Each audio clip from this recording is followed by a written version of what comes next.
Congratulations on the win. I know you wanted to compete last month, but you got to eventually get your hands on Chris in Vegas. So I guess what are the emotions now that you got through? You didn't get to fight in November to now December, picking up the win.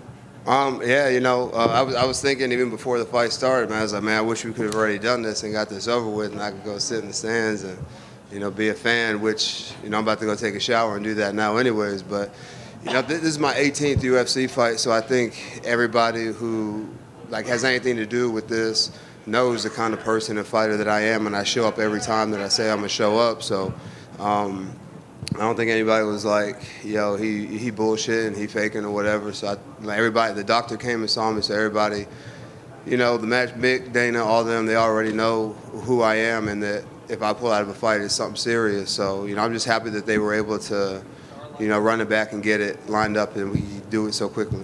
There's a pretty wild fight in there for as long as it lasted. You had a lot of strong moments, especially in that first round, but he dropped you too. So I guess when the fight was actually playing out, or he clipped you, I should say. There's a banana peel out there. Whoever's in charge of cleaning up in between rounds, I need to talk to them. So is that a slip and not a drop is what you're saying? Yeah, man. A little gust of wind out there. It's a little chilly out there, And you were finding a lot of success with that left hand, even to the point where people online were like, why is Chris just not blocking that? It just seems like you're just coming down the middle with that left over and over and over.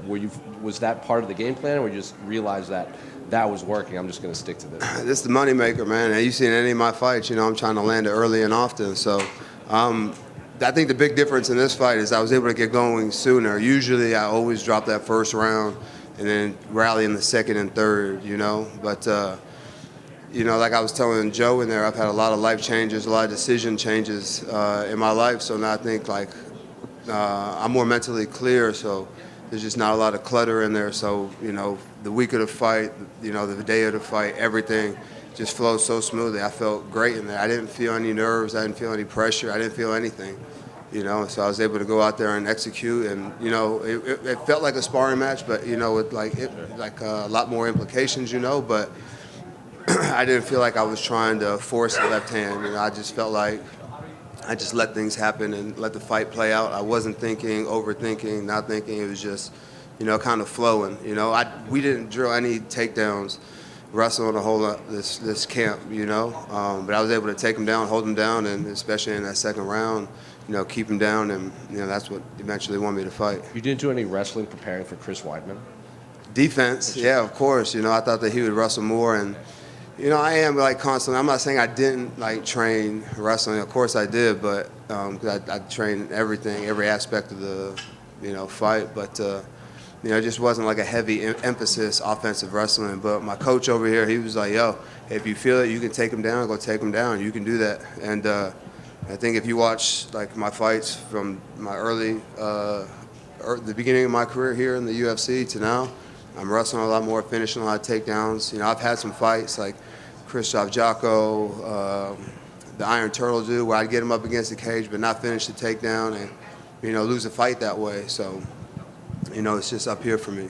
And, you've been very open with the changes you've made in your life and sobriety and everything, and we don't have to get into the specifics of it, but have you noticed, fans have kind of been reaching out a lot more about their own struggles? Or Yeah, and, to be honest, that wasn't, my intention. I wasn't trying to be, a beacon of, help and, whatever, but, it's cool to, people want to reach out and be like, yo, what did you do? What was your process?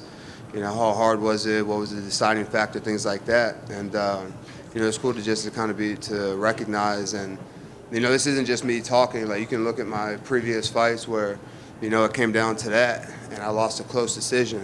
So and then you look at a fight like this where I'm going out there and getting finishes. Even Jamie Pickett, I kind of did the same thing. Picked him up, took him down, and was on top. Battled through some adversity in that fight too. So there's just a lot less thinking in there, and just doing. And I think when I'm fighting like that, like I did against Kyle Dawkins, like Jamie Pickett, like Chris Weidman, I'm really tough to beat.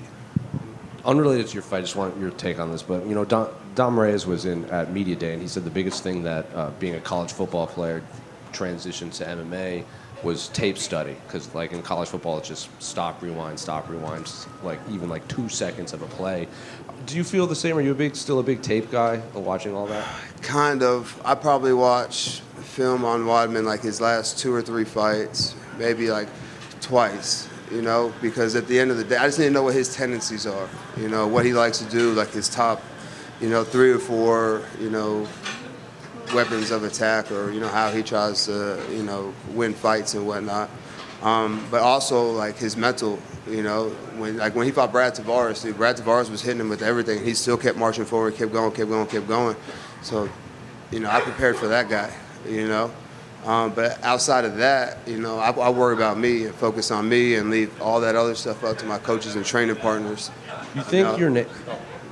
You know, I got, you know, everybody's bought into my dream, you know, my coach. I got a training partner, Ray Waters. He came from Arizona. He's got you know, kids at home that he left for, you know, 8 weeks to come help me train. So, you know, when you got people who are bought into your dream and what you're trying to do, you know, it makes it a lot easier to get where you're going.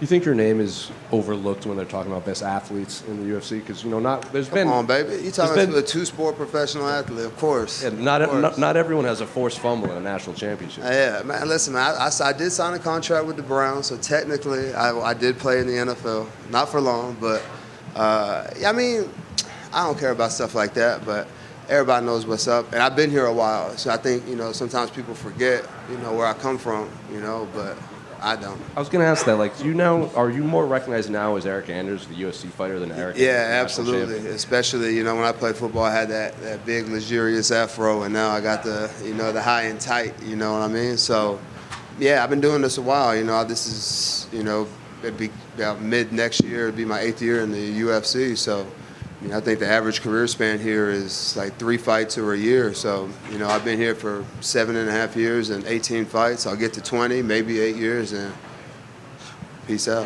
Who's winning the national championship this year? Man, if they fuck around and let Bama in the championship, they stand a chance. You know? Like 12 teams in the playoffs. I don't give a damn if there's 100 teams. If Bama's in it, they got a chance. Eryk, you acted in Cobra Kai, and they just released part 2 of their final season last month. Oh, I'm over here. Oh, gotcha. Is watching Cobra Kai going to be part of your victory celebration, and are you open to acting again? I would love to act. I would love to do like stunt work. I'd love to act. You know, I don't shy away from challenges. When I did that on Cobra Kai, that 1.5-minute fight scene is 2 12-hour days. I had no idea what I was doing. They just said they needed a big Mexican-looking dude, and Don Lee, who, you know, they came and, you know, were filming something else and used our gym, and that's how I kind of built that relationship. And, you know, my coach threw my name in the hat, and he said, cool. And then they started using UFC fighters like Wonder Boy, Woodley. So, yeah, I would love to pursue that. It's a lot safer, you know, a lot less damage on the body to do that. And, you know, just something else that I would have to learn how to do and, like, cultivate a skill, you know. And with the last couple fights of your UFC career, we've seen Zuckerberg corner Volkanovski, Goggins corner Tony Ferguson. Would you ever consider having your former coach Nick Saban in your corner? Dude, that's a great question. I'm gonna call him tonight and see what he's trying to do. He's usually busy on Saturdays, though. You know, he's got that game day. He's got all this other stuff going on. But, you know, maybe for my last hoorah, we bring on Nick to give that pre-fight speech. What is a Nick Saban pre-game speech sound like? You got to be there, baby. You got to be there. You know what happens in there, what he says in there, stays in there. But I guarantee you, he rallies the troops and get them ready to go. You know, you look at his resume and his body of work. You know, he's the GOAT. You know. Eryk, Brasil, super lutas. Tudo bem? Estou bem, você. Men Brazilians were rooting against Weidman because of the polemic episode against Bruno Blindado Silva. And since you have some bond with this country, do you feel like you avenged Brazil? Dude, listen, I don't get into other people's beefs. You know, Brazil don't pay my bills. I love Brazil. Rio is my favorite city on planet Earth. And I plan on going back in January. So, but yeah, like how somebody feels about somebody else, I don't got nothing to do with it. You know, I try to keep my feelings out of everything, you know, and make rational decisions. But, you know, I got my yellow shorts, my canary yellow one right now. So I love Brazil. It will always forever be a part of my life. And yeah, but it has nothing to do, like, I didn't go out there and be like, for Brazil, and I don't even know Bruno Silva. So, like, you know, his beef with Weidman ain't got nothing to do with me. Hey, Eryk, real quick. This was your first win over a former UFC champion. Does that make it a little more special? Yeah, absolutely. Like, but to be honest, like I think I beat Machida, you know. But you know, when you fight somebody in their home country or whatever, and you know, it's always tough to get those wins overseas and whatnot. But yeah, you know, I felt great in there. This is definitely the biggest win, the biggest name. When I tell my grandchildren about this, I'm not going to say nothing about him being 40. I'm not going to say nothing about him breaking his leg. I'm going to say this is the guy who beat one of the best fighters of all time, and I went out there and finished him. You know, so we'll leave all those details out and just worry about the, you know, the end of it.